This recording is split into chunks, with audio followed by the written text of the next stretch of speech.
இவங்க இந்த வீடியோக்குள்ள போய் சூப்பராக ரொம்ப சத்தானது, எல்லாரும் சாப்பிட்லாம். சுகரு, ப்ரெஷரு, கொலஸ்ட்ரால் இருக்கிறவங்க எல்லாருக்கும் இது ரொம்ப நல்லது. பாருங்கள், இந்த மரத்துலேயே முருங்கைக்கீரை இருக்குது. ஓட்டு மேலேயே இருக்கிறனால மண் நிறையா இருக்குன்னு சொல்லிட்டு நான் அறுத்துட்டு வந்து பொடி பொடியாக கையிலேயே கிள்ளி நல்லா தண்ணி ஊற்றி அலசி எடுத்து வச்சுருக்கேன். அதனால் முருங்கைக்கீரை போட்டு நல்லா அலசிட்டேன். ஏன்னா ரோடு மேலேயே இருக்கனால மண் நிறையா இருக்குன்னு. அதுக்கு தேவையானது சின்ன வெங்காயம் ஒரு 10 வெங்காயம் கட் பண்ணிட்டேன். ஒரு 3 பேர் நல்லா சாப்பிட்லாம். தொட்டுக்கடை 5 பேர் சாப்பிட்லாம். சாதத்தில் பிணைஞ்சு சாப்பிட்டா ஒரு 3 பேர் நல்லா தாராளமாக சாப்பிட்லாம். பாருங்கள், 4 பூண்டு, பெரிய பெரிய பூண்டு பல்லு கட் பண்ணிட்டேன். 10 குட்டி சின்ன வெங்காயம் கட் பண்ணிவிட்டு, சின்ன வெங்காயம் தான் போடணும். தேங்காய் துருவி எடுத்து வச்சுருக்கேன் ஒரு 1/4 மூடி. இப்போ எண்ணெய் ஊற்றிக்கலாம். நல்லெண்ணெய் இருந்தால் ஊற்றி செய்யுங்க, ரொம்ப நல்லது. நான் நல்லெண்ணெய் ஊற்றிக்கிறேன். இருந்தால் செய்யுங்க, இல்லைன்னா நீங்கள் என்ன சமைக்கிற எண்ணெய்னாலும் ஊற்றி செய்யலாம். ஒரு 4 ஸ்பூன் எண்ணெய் ஊற்றிக்கிட்டேன். ஸ்பூன் போட்டுக்கோங்க. சீரகம் கட்டாயம் போடுங்க. சீரகம் 1 ஸ்பூனு, உளுத்தம்பருப்பு கொஞ்சமாக 1 ஸ்பூனு. பாருங்கள், சின்ன வெங்காயம், பூண்டு நல்லா பொடி பொடியாக கட் பண்ணி வச்சுருக்கோம். பூண்டு நீங்கள் வேணால் கூட தட்டி போட்டுக்கோங்க. போட்டாச்சு. காஞ்ச மிளகாய், இப்போ ஊர் மிளகாய் காரம் நிறையா இருக்கும். அதனால் நான் ஒரு சின்னதாக 4 மிளகாய் எடுத்துக்கிட்டேன். உங்கள் மிளகாய் தூள் கூட போட்டுக்கலாம், ஆனால் பச்சை மிளகாய் போடாதீங்க, நல்லா இருக்காது. நல்லா வதங்கிடுச்சு. இப்போ பாருங்கள், பாசிப்பருப்பு எடுத்து வச்சுருக்கேன். இந்த சின்ன கப்பில் 1 கப்பு, ரொம்ப டேஸ்ட்டாக இருக்கும். இந்த எண்ணெயிலே போட்டுக்கணும். எண்ணெயிலே போட்டு கொஞ்சம் லைட்டாக அந்த பச்சை வாசனை போகிற அளவுக்கு வதக்கணும். ரொம்ப நல்லா இருக்கும். சாதத்தில் பிணைஞ்சு சாப்பிடலாம், தொட்டு சாப்பிடலாம். அதுக்கப்புறம் மஞ்சள் நான் கொஞ்சம் தான் தண்ணி தெளித்து தான் கீரை வேக வைக்க போகிறோம். மஞ்சள் வாசனை அடிக்கும். சின்ன குட்டி ஸ்பூனில் 1 ஸ்பூன் போட்டுக்கிட்டேன். இந்த மஞ்சள் வாசனை போயிடும், இந்த பச்சை வாசனை அடிக்காது. இப்போ நான் அலசி நல்லா வடிகட்டி வச்சிட்டேன் 1 மணி நேரத்துக்கு முன்னையே. தண்ணியே கொஞ்சம் கூட கிடையாது. இதை போட்டுக்கலாம்.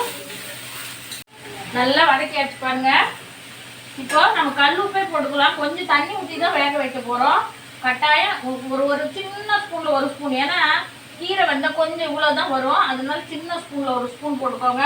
நான் எப்பயுமே சொல்லுவேன், கீரை அந்த உப்பு கம்மியாக இருந்தாலும் போட்டுக்கலாம். அதிகம் வந்துட்டு நல்லா வேகணும், இல்லைன்னா பெரியவங்களுக்கு சின்னவங்களுக்கு வயிற்றால போயிடும்.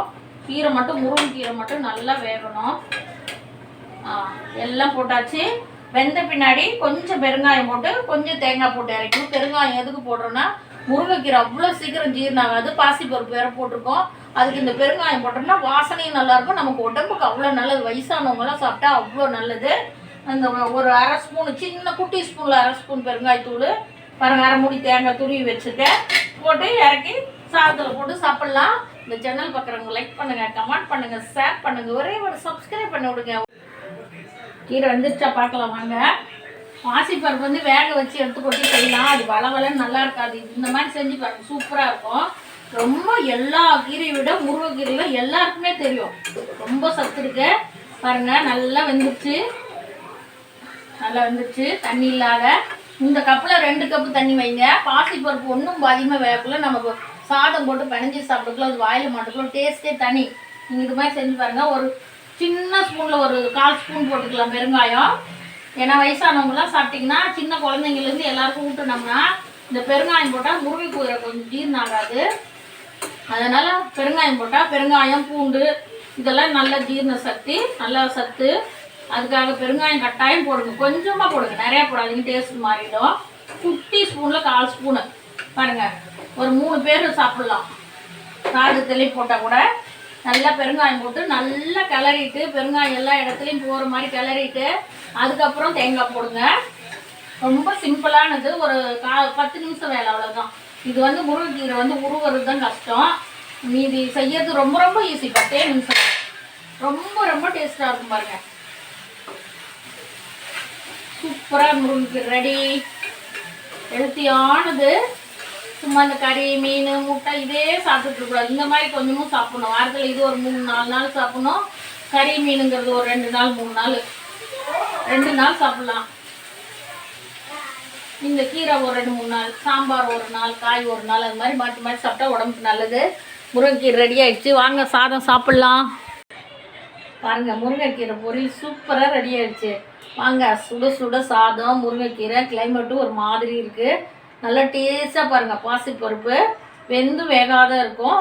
சூப்பராக ரொம்ப டேஸ்ட்டாக இருக்கும். நீங்கள் இது மாதிரி செஞ்சு சாப்பிட்டு பார்த்துட்டு எனக்கு ஒரு கமெண்ட் பண்ணுங்கள்.